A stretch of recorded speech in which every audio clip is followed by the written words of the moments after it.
A second later, a deafening roar filled the air.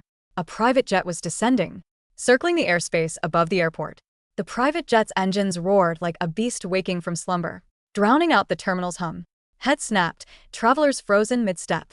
Airline attendants abandoning their posts. Richard's team gaping like fish out of water. Brenda's perfect smile shattered, her lips curling into a snarl that didn't quite mask her terror. Richard's face drained of color, his earlier bravado collapsing into a stutter. What is this? Some rental trick? I slid my phone into my blazer pocket, calm, seeping into my bones as I met his gaze. Trick? No. This is our ride home. You canceled our commercial tickets, so we upgraded. Kevin let out a low laugh, tucking his hands into his pockets, while Jessica's shoulders relaxed, a faint smirk playing on her lips.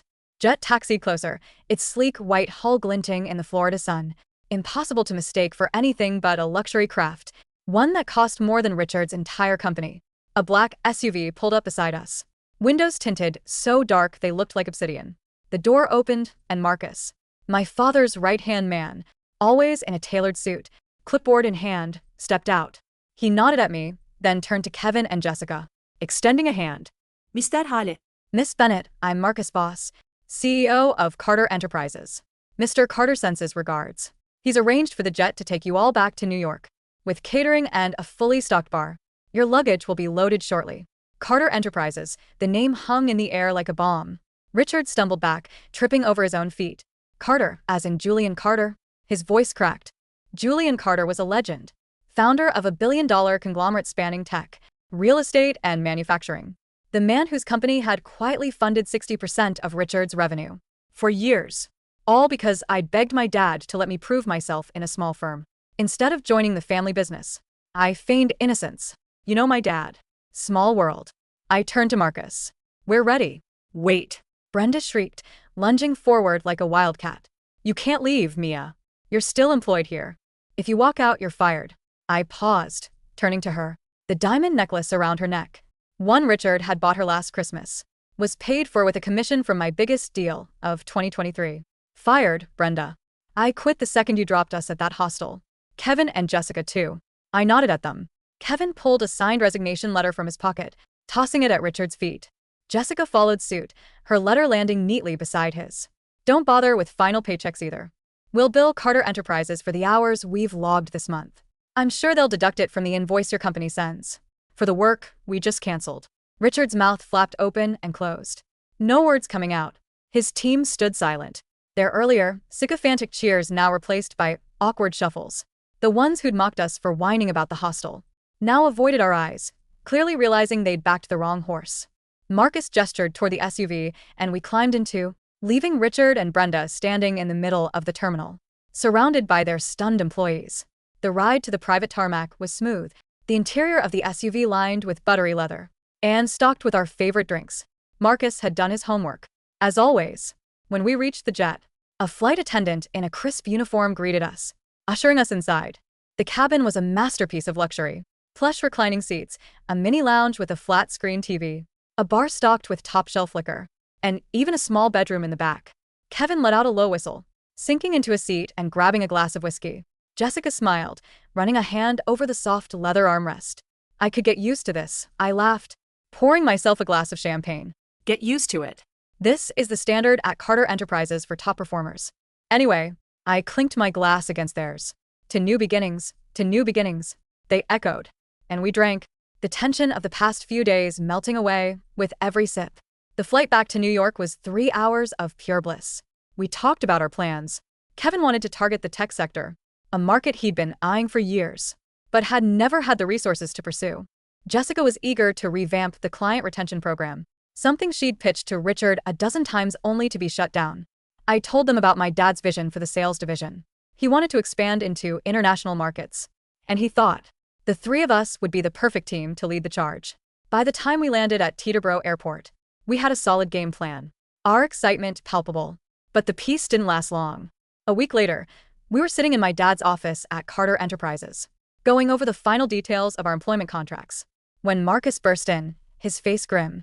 We have a problem, he said, slamming a folder on the desk.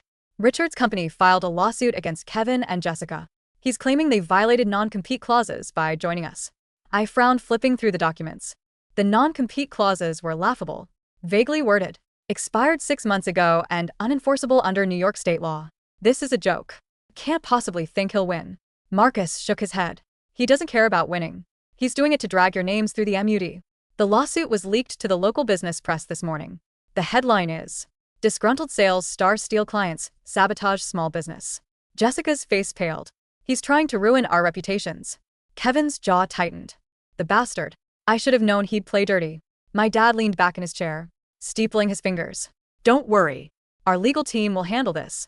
They'll have the lawsuit dismissed within a week. But Richard's not done.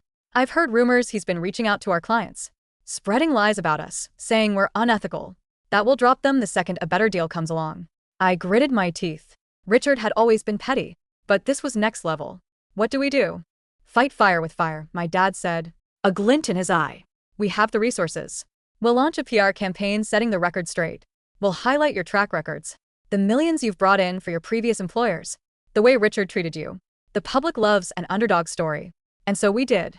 Over the next 2 weeks, Carter Enterprises released a series of press releases detailing the hostile incident, the absurd new regulations Brenda had tried to impose, and the way Richard had canceled our flights. We gave interviews to business magazines, sharing our side of the story. Social media exploded.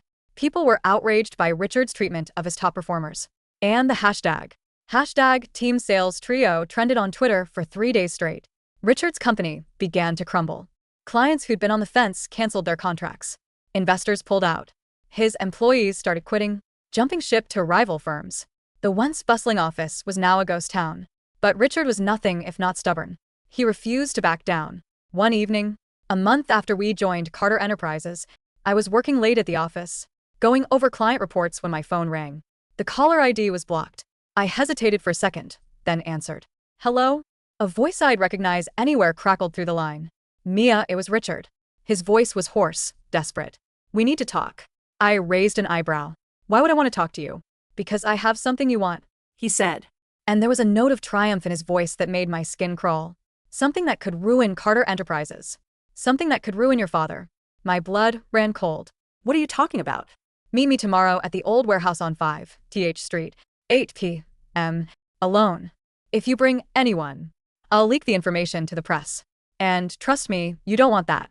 He hung up before I could respond. I stared at my phone, my heart pounding. What could Richard possibly have on my dad? My father was a man of integrity. He built his company from the ground up, playing by the rules every step of the way. There was no dirt to dig up. Was this just another one of Richard's petty tricks? Desperate attempt to get me alone so he could confront me?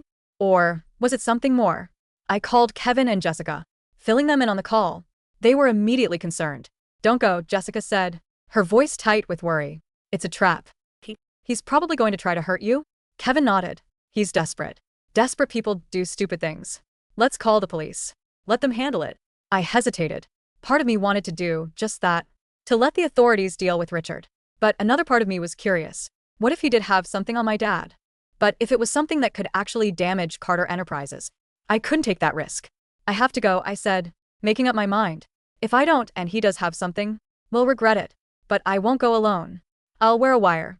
You two can wait outside the warehouse. If anything goes wrong, you call the police.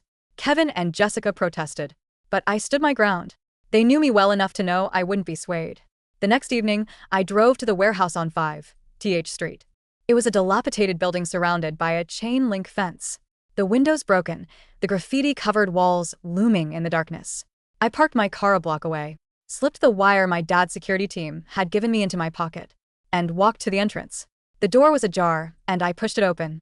Stepping inside, the warehouse was cold, the air thick with the smell of dust and mold. Moonlight streamed through the broken windows, casting long shadows on the concrete floor. In the center of the room, a single bulb hung from the ceiling, flickering on and off and standing beneath it. His silhouette sharp against the dim light was Richard. He turned as I entered, and I could see the bags under. The warehouse smelled of wet cardboard and ancient, settling dust. My footsteps echoed against the concrete floor, a rhythmic click-clack that seemed too loud in the cavernous silence. Richard stood under the flickering bulb, looking less like the arrogant CEO I had known and more like a man haunting his own life. His suit was wrinkled, the top button undone, his tie hanging loosely around his neck like a noose. He held a manila folder against his chest, his knuckles white. You came, he said, his voice scratching the air. I didn't think you had the guts. I'm here, Richard. Let's get this over with. I stopped 10 feet away, keeping my hands visible. The wire taped to my chest felt hot against my skin. What is this information you claim to have? He laughed, a dry, brittle sound. Straight to business. You always were impatient, Mia. That's why you made mistakes. My only mistake was working for you as long as I did. Richard's face twitched. He tossed the folder onto a rusted oil drum between us. Read it. I stepped forward cautiously, my eyes flicking to the shadows, checking for an ambush. I opened the folder. Inside were photocopies of bank transfers, emails, and a terrifyingly detailed ledger. Project Gemini, Richard said softly. Does the name ring a bell? I scanned the documents. Dates from 10 years ago. Massive wire transfers from Carter Enterprises to a shell company in the Caymans, followed by government contracts awarded to Carter Tech a week later. On paper, it looked damning. Bribery. Massive, federal-level corruption. My father doesn't pay bribes, I said, though a cold knot formed in my stomach. The signatures looked real. Julian Carter is a shark in a suit, just like the rest of us, Richard sneered, stepping closer. The smell of stale scotch rolled off him. He bought the senator of Illinois in 2014. That ledger proves it. If I release this, the SEC raids your offices tomorrow. The stock tanks. Your father goes to prison. And you're the daughter of a felon. Where did you get this? I demanded, closing the folder. Does it matter? Richard's eyes gleamed with a manic light. Here is the deal. You drop the PR campaign. You issue a public apology stating that you lied about my company. And you wire $5 million to an account I provide as a settlement for emotional damages. You're delusional. I'm desperate, he roared, his voice cracking. The echo slammed against the walls. You took everything from me. My wife left me yesterday, Mia. Brenda is gone. My staff is gone. I have nothing left but this folder and the button on my phone that sends it to the New York Times. He pulled a phone from his pocket, his thumb hovering over the screen. Don't do it, Richard, I said, keeping my voice steady. This is blackmail. That's a felony. I don't care about the law anymore. He took another step, invading my space. You think you're better than me because you were born with a silver spoon? You're just a spoiled brat who. BZZZT. A loud static screech erupted from his pocket, not the phone in his hand, but a second device. Richard froze. He reached into his jacket and pulled out a walkie-talkie. It was crackling. Boss, we got company. 2 of 'em. Round the back. Richard's expression shifted from desperation to pure malice. He looked at me. You brought them. You lied. He lunged. I sidestepped, but he was faster than he looked. He grabbed my wrist, twisting it painfully. The folder fell to the ground, scattering the papers. Get off me, I shouted, driving my heel into his shin. Richard howled, but didn't let go. He dragged me backward, using his weight to pin me against the rusted oil drum. I told you to come alone. Now you're going to pay. Kevin. Jessica. I screamed. The metal side door of the warehouse burst open with a deafening crash.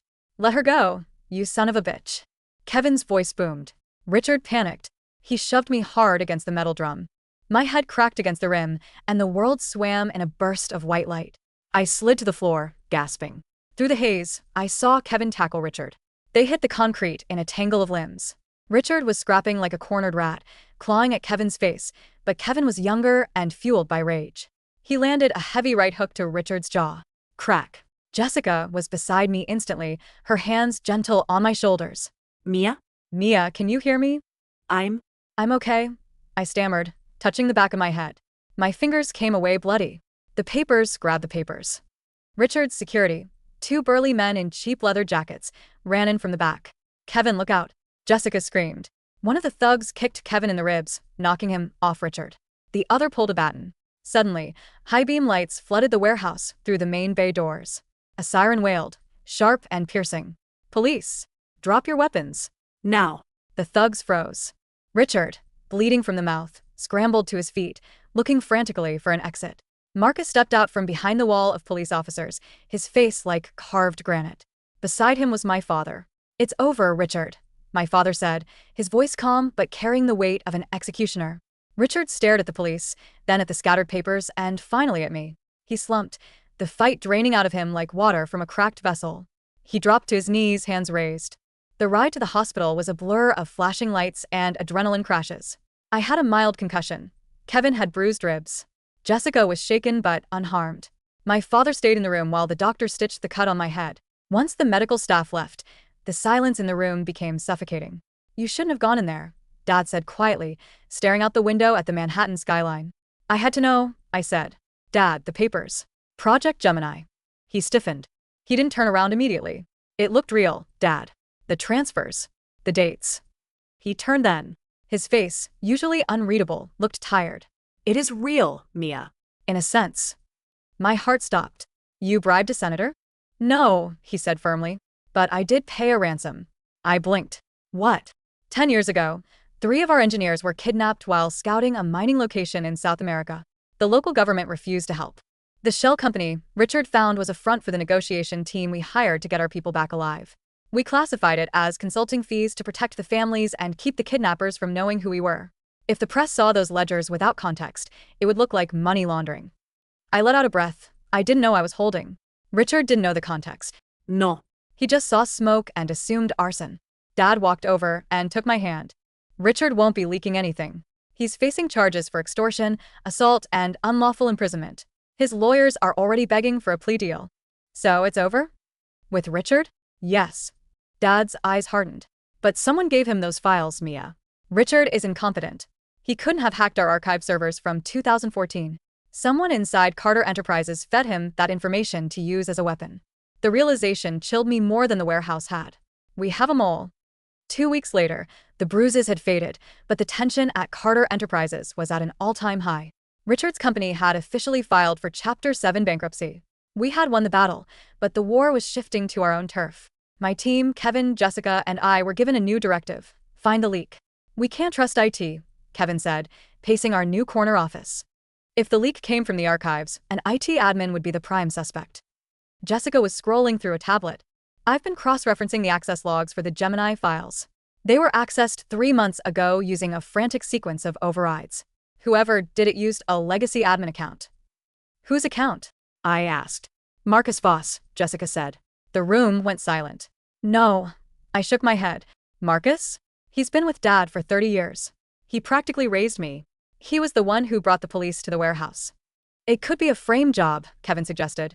"If I were Mole, I'd use the CEO's right hand as a patsy." "We need to set a trap," I said, my mind racing. "If the Mole is still active, they'll be looking for the next piece of leverage to finish what Richard started." We devised a plan. I created a dummy folder in the secure executive drive titled Merger Acquisition, Project Titan, Confidential. Inside, we planted false documents detailing a hostile takeover of a major competitor, information that would be worth millions to the stock market. Then we waited. It took 3 days. On a Tuesday night, late, while the cleaning crews vacuumed the carpets, a ping hit my laptop. File accessed. User, M_Voss_MN. File copied to external IP. "Gotcha," Kevin whispered, watching the trace. "Tracing the IP, it's not bouncing through a VPN. They're sloppy. It's coming from the 40th floor." "That's this building," Jessica said. "Strategy department." We didn't call security. We wanted to see who was sitting at the computer. We took the elevator down, moving silently. The 40th floor was dark, save for the glow of a single monitor in the back corner office. The office of the VP of Strategy. I pushed the door open. The figure at the desk jumped, slamming the laptop shut. It wasn't Marcus. It was Brenda. For a second, my brain couldn't compute it. Brenda, Richard's sycophantic HR manager? The woman who shrieked at me in the airport? Brenda? I gasped.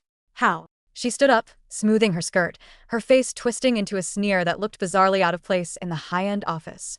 Look, Mia. You work here?" Jessica asked, stunned.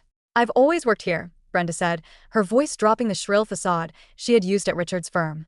It was calm, cold, and calculated. "Well, not here specifically. I work for Sterling Global. I was placed at Richard's firm to keep an eye on the industry's bottom feeders. When you 3 left and joined Carter, my handlers decided I needed to follow. It wasn't hard to get hired in strategy with a fake resume when your HR department is so overworked." "You gave Richard the Gemini files, I realized. You set him up." "Richard was a useful idiot," Brenda shrugged. "I needed a distraction to keep your father occupied while I siphoned the R&D specs for your new battery tech. And thanks to your little drama, nobody was watching the back door." She pulled a flash drive from the computer. "And now I have what I came for." She moved toward the door, but Kevin blocked her path. "Get out of my way," she warned. "Or what?" Kevin crossed his arms. "You going to cancel my flight?" Brenda pulled a taser from her purse. The blue arc of electricity crackled in the dim light. "Move." Kevin flinched back. Brenda bolted for the fire exit. Chase her, I yelled. We sprinted down the hallway. Brenda was fast, kicking off her heels to run in stocking feet. She burst into the stairwell. We could hear her footsteps pounding down the concrete stairs. We followed, skipping steps, sliding on the landings. 5 floors down, she burst out onto the 35th floor, the parking garage access. She made it to a gray sedan, fumbling for her keys. Brenda, stop, I shouted, bursting through the door. Sterling Global will disavow you the second you get caught. You're going to prison for corporate espionage. She froze, key in the door. She looked at me, her eyes wild. Sterling pays better than prison sucks. She ripped the door open. Suddenly, a black SUV screeched around the corner, blocking her exit. The window rolled down. It was Marcus. He didn't say a word. He just held up a phone. On the screen was a live video feed of a police cruiser pulling up to the garage exit. Brenda looked at Marcus, then at us, then at the flash drive in her hand. She threw the drive on the ground and stomped on it, shattering the plastic. It doesn't matter, she hissed. The upload finished 5 minutes ago. Sterling has the battery specs. Brenda was arrested, but she was right. Sterling Global, our biggest international rival, had our proprietary battery technology. It was a disaster. It represented 3 years of work and billions in future revenue. The mood in the boardroom the next morning was funereal. We sue, the legal counsel said. We get an injunction. By the time the courts process it, they'll have reverse engineered the tech and launched a copycat product in China, Dad said, rubbing his temples. We'll lose the Asian market entirely. I looked at the schematics on the screen. Then I looked at Kevin and Jessica. We exchanged a look. The same look we had at the airport when we saw the private jet. No, I said, standing up. We don't sue. We sell. The room turned to me. Excuse me, the lawyer asked. Brenda stole the Project Titan file I planted, right? I asked. No, Jessica corrected. She realized Titan was fake. She stole the real battery specs from the R&D server. The Eternity Cell blueprints. Right, I smiled. But she stole the files from the beta folder. My dad looked up, a spark of understanding in his eyes. The beta folder, Dad said slowly. The prototypes that exploded. Exactly, I grinned. The Eternity Cell had a fatal thermal runaway flaw in the designs dated October. We fixed it in November, but we never deleted the old files. We just archived them. If Brenda grabbed the files based on the file headers, she likely grabbed the October build because it had the largest file size. Kevin started laughing. So Sterling Global is about to spend billions manufacturing a battery that turns into a hand grenade? If we play this right, I said. We let them launch. We let them announce it. We let them take pre-orders. And then, Jessica finished, when the recalls start, when their stock plummets, we launch the real version. Safe, certified, and superior. Dad leaned back in his chair, a slow smile spreading across his face. He looked at Marcus. I think the sales team just became the strategy team. The next 6 months were a masterclass in patience. We watched Sterling Global announce their revolutionary new power cell. They mocked Carter Enterprises in the press, claiming they had beaten the giant. Their stock soared. Richard, from his prison cell, gave an interview claiming he was the mastermind behind Sterling's success. Nobody listened to him. Then came the launch day. Sterling sent units to every major tech reviewer. 3 days later, the headline started. Sterling phone melts in user's hand. EV battery fire linked to Sterling Tech. Class action lawsuit filed against Sterling Global. It was a domino effect. The flaw wasn't just bad, it was catastrophic. Sterling had skipped safety testing in their rush to beat us to market. Their stock didn't just dip, it crashed. 60% value lost in a week. That was when we struck. I walked into my father's office. It's time. Dad nodded. He picked up the phone. Get me the board of directors at Sterling. Tell them Carter Enterprises is making a tender offer to buy their manufacturing division. Pennies on the dollar. 1 year after the incident at the airport, I stood on the tarmac at Teterboro, the wind whipping my hair. The same private jet, sleek, white, beautiful, sat waiting. Kevin walked up, adjusting his cufflinks. He was now the VP of International Operations. You ready, boss? Jessica followed, tapping away on her phone. She was the chief marketing officer. The acquisition papers for the Sterling factories are finalized. We own the supply chain. I took a deep breath of the kerosene-tinged air. It smelled like victory. Richard sent a letter, Kevin mentioned, his voice low, asking for a job. Said he's out on parole next month and needs a fresh start. What did you do with it? I asked. I framed it, Kevin grinned. It's hanging in the break room to remind everyone what happens when you underestimate the sales trio. A black SUV pulled up. Dad stepped out. He wasn't flying with us today. He was officially semi-retired, handing the reins over to me more each day. Mia, he said, placing a hand on my shoulder. You headed to Tokyo? Yes. We're signing the Asian distribution deal. Good. He looked at the jet, then back at me. You know, when you left the family business to work for that idiot Richard, I was worried. I thought you were running away from your potential. I admitted. I wanted to make it on my own. And you did, Dad said. You didn't inherit this company, Mia. You saved it. You earned this. He hugged me, then stepped back. Go get him. I climbed the stairs of the jet, turning back at the top. Kevin and Jessica were already inside, popping a bottle of champagne. The nightmare of the hostel, the betrayal of the lawsuit, the terror of the warehouse. It all felt like a lifetime ago. I stepped inside. The door sealed shut with a heavy thud, shutting out the noise of the world. To the next chapter? Kevin raised his glass. I clinked mine against his. The bubbles fizzed, golden and bright. To the next chapter, I said. And to never flying commercial again. The engines roared, a beast waking from slumber. But this time, the beast belonged to us. As the jet angled steeply into the blue sky, leaving the clouds far below, I didn't look back. There was only the horizon, wide open and waiting.